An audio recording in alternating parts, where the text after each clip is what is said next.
Country music has produced plenty of golden couples, but few have worn the title as long as Tim McGraw and Faith Hill. Married since 1996, they've spent nearly 30 years being held up as the genre's proof that fame and a lasting marriage aren't mutually exclusive. And for just as long, the public has waited for the other shoe to drop. It never really has. But in 2026, their youngest daughter, Audrey, gave the clearest answer yet to a question fans have quietly asked for decades. Is the McGraw-Hill family actually as close as it looks, or is that just what good publicity looks like? What she said, and more importantly, what she did, is worth walking through in full.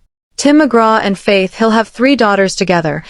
Gracie, born in 1997, Maggie, born in 1998, and Audrey, the youngest, born in December 2001. All 3 grew up almost entirely outside the tabloid spotlight compared to their parents, a fact that's unusual on its own for kids of 2 artists who've sold tens of millions of records combined and headlined stadiums together on their joint Soul to Soul tours. That relative privacy has always cut both ways. On one hand, it's let the daughters grow up without becoming tabloid fixtures the way many celebrity kids do. On the other, it's meant the public has had very little to actually go on. When a family gives the press almost nothing, people tend to fill in the blanks themselves, and the blanks people imagine are rarely flattering. A marriage that's lasted this long in an industry known for public flameouts invites a specific kind of suspicion. Not that the couple is unhappy exactly, but that whatever happiness exists has to be curated for cameras. That suspicion is why Audrey's recent comments landed the way they did. She wasn't a random source. She was the one family member who'd actually lived inside the house behind the image, and she chose, repeatedly and without much prompting, to talk about it in public. It also helps to remember just how long this particular couple has been in the public eye, and how many chances there've been for the image to slip. Tim McGraw and Faith Hill met on a tour in 1996, married that same year, and by the early 2000s were 2 of the most commercially successful acts in country music individually, before eventually joining forces for a string of Soul to Soul tours that became some of the highest-grossing country outings of all time. That's nearly 3 decades of joint red carpets, joint interviews, and joint touring schedules, the exact conditions that tend to expose cracks in a marriage, if they exist. Long tours put strain on any relationship. Add 2 demanding solo careers, 3 kids, and a level of fame that makes privacy nearly impossible, and you have a fairly reliable recipe for the kind of quiet erosion that eventually becomes public. It hasn't happened here, at least not in any way that's surfaced. And the longer that pattern holds, the more some observers assume it must be concealment rather than luck or effort. That assumption isn't unreasonable on its face, it's just unproven in this specific case. And unproven claims about a real family's private life deserve more scrutiny than tabloid convention usually gives them, especially when the person best positioned to know the truth has been saying, consistently, that the opposite is true. To understand why Audrey's words carry the weight they do, it helps to go back to how her life with this family actually began, because it didn't start smoothly. Audrey was born on December 6, 2001, roughly 7.5 weeks premature, delivered by emergency C-section at Nashville's Baptist Hospital. She weighed under 4 pounds. According to reporting on the family's history, she spent close to 3 weeks in the neonatal intensive care unit, and for much of that stretch her parents could only touch her while wearing gloves for infection control. Both Tim and Faith visited daily. She wasn't cleared to go home until just before Christmas Eve. Tim McGraw has spoken about that period himself. Marking Audrey's 18th birthday on social media, he recalled that this little angel came to us 7.5 weeks early, and described the family praying and staying at the hospital every day during her time in the NICU. It's a detail that rarely makes it into headlines about the couple, because it isn't scandalous, it's just difficult, in the ordinary, unglamorous way that a lot of families' hardest moments are. But it's also the kind of experience that tends to bond a family rather than fracture it. There's no publicist angle to a premature birth. There's just 2 parents sitting in a hospital, hoping their daughter makes it. That context matters for what came decades later, because it undercuts one of the more common assumptions about celebrity families, that closeness on stage is just choreography. A family that went through something that frightening early on, with nothing to gain from how it looked, doesn't need to manufacture warmth later. If it's there, it's more likely to be left over from something real. Faith Hill has spoken about that period too, describing Audrey's birth in a 2007 interview as arriving roughly 8 weeks premature and recalling that the family couldn't bring her home until the day before Christmas Eve. It's become something of a quiet tradition since. The family has continued to mark December 6th by decorating a Christmas tree specifically in honor of the day Audrey was born, rather than waiting for the holiday itself. That's a small, private ritual, not a piece of branding. Nobody outside the family would know to look for it, and it doesn't show up in press coverage of their careers. It shows up almost by accident, in interviews about Audrey's childhood, which is usually a decent sign that a detail is genuine rather than curated. None of this is meant to suggest that a difficult birth automatically guarantees a healthy family decades later. Plenty of families go through medical scares and still struggle with distance, resentment, or dysfunction for entirely separate reasons. The point is narrower. It removes one easy explanation for warmth being fake. A family doesn't invent a NICU stay for good press. If the closeness that followed is performance, it's performance built on top of something that was, at the very least, real to begin with. By the time Audrey reached her 20s, she'd started stepping into music and modeling on her own terms. She's performed acoustic covers going back to her early teens, appeared as a backing vocalist on her father's recordings, and more recently released her own original material and joined a supporting slot on tour with singer Willow Avalon. That detail matters for a specific reason. Children of famous parents who are actively trying to establish an independent identity often, understandably, put some distance between themselves and the family brand, at least in public. It's a normal, healthy instinct. You don't want your work read entirely through the lens of your last name. If Audrey had wanted that kind of separation, the natural move would have been to keep her public comments about her parents brief, general, and infrequent, and to use any spotlight she got to promote her own material instead. That's not the pattern she's actually followed. It's also worth noting that Audrey didn't arrive at this point overnight. Reporting on her early life shows, she's been singing in front of people since she was a young child. Family friends have recalled her performing karaoke on vacations as far back as age 6, and she's continued building that skill quietly for well over a decade before stepping into anything resembling a public career. She graduated high school in 2020, the same year her older sister Maggie finished at Stanford, and began sharing cover performances on social media not long after, including an early rendition of Brandi Carlile's The Joke that circulated among fans of the family.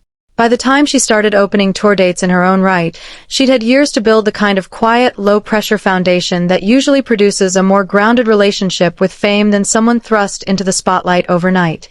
That slower path matters because it means Audrey's recent comments about her parents aren't coming from someone new to public attention, scrambling to figure out how much to reveal. She's had time to observe how her own words get picked apart online, the same way her parents have for decades. If she wanted to protect her own image by putting distance between herself and theirs, she's had every opportunity to start doing that quietly, long before a national tour put her back in front of cameras. She didn't. Around the time of Tim McGraw's induction into the Country Music Hall of Fame, Audrey told a crowd, plainly, that she was proud of her father. Months later, on stage again in March 2026, she repeated a version of the same sentiment, pride in both of her parents, stated without hedging or qualification. That phrasing is worth paying attention to, mostly because of what's absent from it. Adult children of famous, frequently touring parents often describe their upbringing with at least a little complexity, some acknowledgement of what was missed, some careful diplomatic language about ups and downs. Audrey's public comments haven't included that kind of framing. Twice, in front of two different crowds, months apart, she said essentially the same thing without being asked to soften or explain it. That consistency doesn't prove anything on its own, but it's the opposite of what a strained relationship usually sounds like in public. The clearest data point came on July 24, 2026, at Tim McGraw's concert at Jones Beach Theater in Wantagh, New York, a stop on his pawn shop guitar tour. McGraw brought Audrey out as a surprise guest. Not a novelty first for the pair, since she's joined him on stage before, but this appearance stood out for what she chose to sing. Instead of using the moment to debut original material in front of a large, ready-made audience, the kind of opportunity most rising artists would grab, Audrey performed Stronger, a Faith Hill single from her mother's 2002 album Cry. Outlets covering the show, including American Songwriter and Country Now, noted that fans immediately picked up on how closely her vocal tone echoed her mother's, with clips circulating widely on social media in the days after. It's worth sitting with the choice itself. Audrey had a packed house, her father's stage, and full creative freedom for the slot, and she used it to put her mother's song, and by extension her mother, at the emotional center of a night that technically belonged entirely to her dad. That's not a move that tends to come from resentment or distance. It's closer to a public low-stakes way of saying, both of my parents matter to me, at the same time, in front of everyone. Audrey didn't stop at the performance. She followed it with 2 Instagram posts. In the first, sharing a black and white clip of the performance, she wrote that she didn't have the words to describe the honor of singing her mother's song at her father's show, and added that being their daughter is an infinite gift. She also thanked Tim's longtime backing band, the Dance Hall Doctors, calling it family always. In a second post, alongside a backstage photo with her father, she kept it shorter and more direct. Love you, Dad.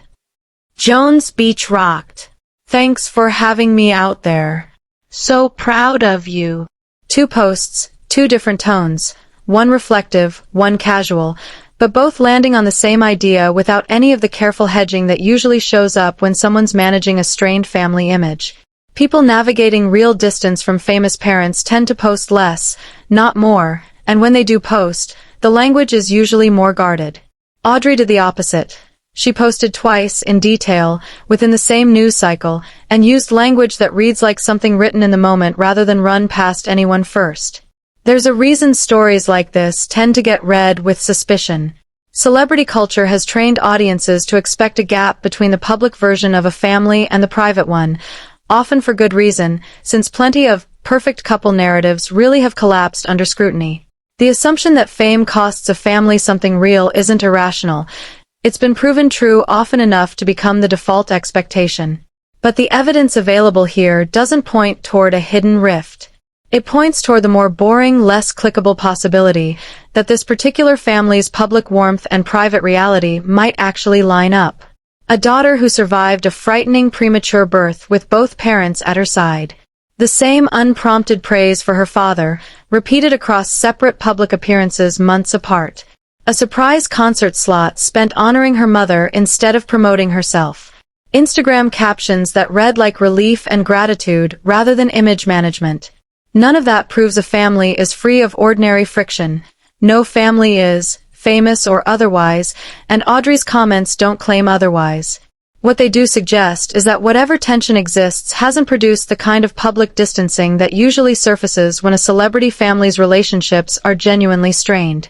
Tim McGraw himself has also been open about health struggles the couple has faced in recent years, including Faith Hill's multiple surgeries, and has continued to speak about his daughters with the same kind of unguarded affection Audrey directs back at him, which, if anything, adds another layer to a family narrative that's held up consistently across multiple sources and several years, rather than just one carefully staged appearance.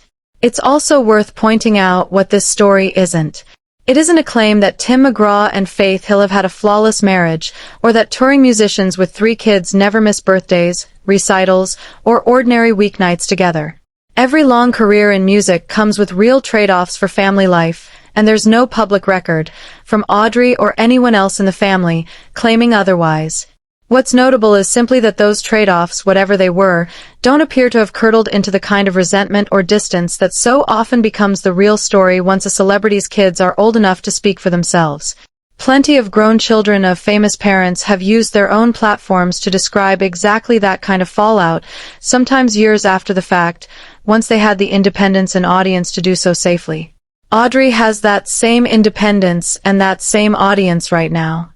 She's chosen, twice on stage and twice more on Instagram, to use it to say the opposite. There's also a broader pattern worth naming here, because it isn't unique to this family. The entertainment press has a well-documented habit of treating any sustained public happiness as inherently suspicious, a habit that isn't baseless, given how often happy couple narratives have unraveled into headline-grabbing splits, but one that also flattens the possibility that some relationships simply work. Applying that same skepticism evenly means being willing to update when the evidence doesn't support it, not just when it does. In this case, the available evidence, a documented medical crisis the family weathered together, repeated unprompted praise across separate public settings, a high-profile tribute performance that cost Audrey nothing to skip and gained her nothing strategically, and a pair of unscripted social media posts written within hours of the event, points in one consistent direction. That doesn't mean the story is over, or that nothing will ever surface. It means that, as of now, nothing has. It's tempting to treat every perfect celebrity family story as a mystery waiting to be debunked. Sometimes that instinct is correct. But Audrey McGraw's public comments about Tim McGraw and Faith Hill, made on her own terms, across more than one occasion, without an obvious reason to embellish, don't read like a cover story. They read like someone who was actually raised by two people she trusts, saying so out loud because it happens to be true.